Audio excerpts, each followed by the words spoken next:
Alors, Marco Geber, aujourd'hui, c'est un peu exceptionnel et nous en sommes très honorés. Vous nous recevez chez vous, oui.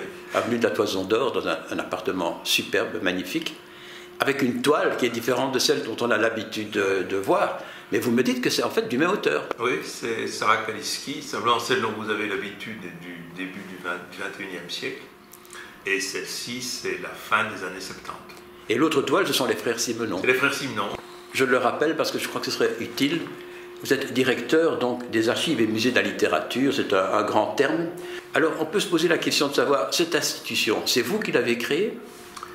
Oui et non, c'est-à-dire que le fondateur, c'est Joseph Hans, qui a été un de mes maîtres à l'université de Louvain.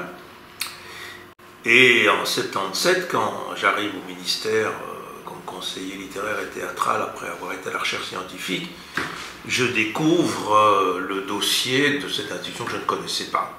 Je me disais ceci en voyant les expositions, parce que chaque fois que je viens vous voir, je suis là un peu trop tôt, j'aime bien être à l'heure, je me promène et je vois des expositions, puis je me dis, mais en fait, c'est pas difficile pour eux. Ils sont tous sur place. Ils ont des archives, ils n'ont qu'à prendre, ils n'ont qu'à puiser dans tous ces bureaux fermés à double tour dans lesquels dorment des archives, non? Il y a l'essentiel, c'est des dons. Et puis alors, il y a parfois des dépôts, comme de la Fondation Roi-Baudouin. Ouais. Et dans cette institution, combien de personnes travaillent? Une petite vingtaine, mais vous savez, aujourd'hui, tout le monde n'est plus à temps plein. Hein. Non. Aujourd'hui, on ne vient pas parler d'un auteur belge, ancien, moyen, disons, on vient parler de vous, en fait. Parce que vous, oui, mais vous êtes aussi auteur. Mais je dirais plus, vous n'écrivez pas des romans, des thrillers policiers. Si, j'ai écrit un roman. Vous avez écrit un roman?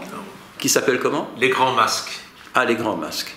Et il y a une dimension, il y a une suite policière dedans. C'est pas un roman policier. On pense à Michel de Gelderode, non? Ou rien à voir? Il y a les masques africains. Il y a un double jeu sur comment les gens se masquent. Il y a une histoire de trafic de masques. Mais l'essentiel, disons, de votre œuvre littéraire, elle est quand même scientifique. Hein? Oui, oui. Bon, parce que vous avez, d'abord, vous avez comme éditeur, dans ce cas-ci, puisqu'on va parler d'une collection, hein, qui s'appelle Documents pour l'histoire des francophonies, mais c'est partout dans le monde, vous l'avez dit, c'est le français en Europe, en Afrique, aux États-Unis, etc. Ah ouais. Et dans cette collection, vous avez parlé d'histoire, forme et sens en littérature, la Belgique francophone. Le titre n'est pas très glamour. Pas très sexy, non. Pas très sexy, mais ça veut dire quoi exactement, plus concrètement? Mais la question, c'est que s'il y a une littérature belge francophone spécifique, différente de la française, forcément différente de la suisse, c'est parce qu'il y a une histoire différente. J'ai l'impression en fait que vous ne faites pas simplement l'historique de la littérature belge, mais que vous essayez d'expliquer pourquoi la littérature belge s'est exprimée de telle façon. Oui, tout à fait, c'est la bonne formule. En fait, c'est 3 bouquins que vous allez sortir, ou peut-être 4. 5, bon. 4 sûrement. 4 sûrement. Donc dans Histoire, forme et sens en littérature, la Belgique francophone, il y a eu d'abord l'engendrement 1815, donc en fait avant 1830. Hein. Oui, parce qu'il y a des choses avant 1830. 1914, ça c'est la première. Bon, c'est le 19e siècle. Voilà, c'est paru, et c'est la littérature belge dont on a beaucoup parlé jusqu'à présent. C'est rare, c'est Plisnier, Maeterlinck, tous les grands, Rodenbach, etc. Maintenant, vous venez de sortir, c'est tout récent, L'ébranlement. Là, c'est 1914-1944, donc ce sont les 2 guerres ensemble qui ont évidemment révolutionné la littérature belge et le pays également. Donc, que va-t-il arriver dans le 3 ? Il est en route déjà, sans doute. Oui, mais le 3, c'est 44-45 jusqu'à 74.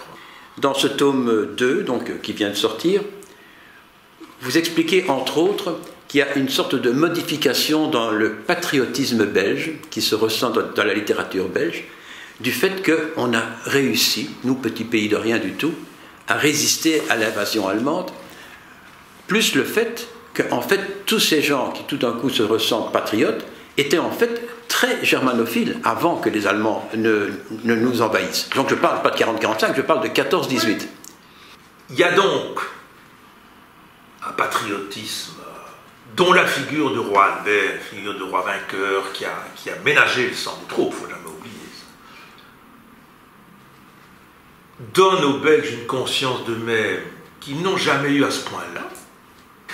Et donc j'essaie dans ce livre d'expliquer ce qui se passe entre 14 et 44 et d'expliquer aussi qu'est-ce qui va sortir d'original de ce contexte, ce complexe historique.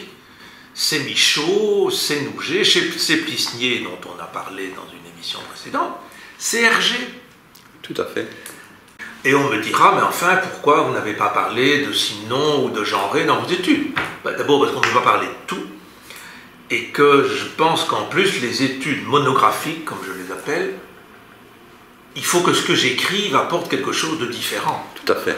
Sur Simenon et Jeanret, on va pas répéter pour la 10e fois. Je peux donner un cours, mais jusqu'à présent, je n'ai rien de nouveau à apporter par rapport à ce que d'autres critiques ont apporté. Et je trouve que là, il faut être clair, quoi. Si ça a été fait par d'autres, ça a été fait par d'autres. Le 3e tome, il va parler de l'émergence du peuple flamand et peut-être de la division de la Belgique. Ah, forcément. Je pose la question. 45, 74, c'est le vote des lois linguistiques, c'est la scission de l'université de Louvain, c'est la scission des partis socialistes, c'est le début de la fédéralisation de l'État. La fédéralisation proprement dite, c'est 81. Elle n'est pas terminée, hein? Elle n'est pas terminée. Donc oui, c'est la décolonisation. Oui. C'est la fin du sillon acier-charbon wallon. Enfin, donc c'est pas la même histoire donc, que l'entre-deux-guerres.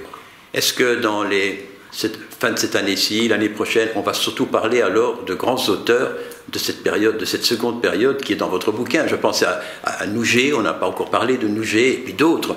C'est peut-être cela que vous allez nous présenter. Pourquoi pas Victor Serge? Tant que mon livre n'est pas fait, je ne veux pas vendre la peau de l'ours, parce qu'il y aura aussi tous les chapitres historiques. Non, mais je veux dire dans notre émission à nous.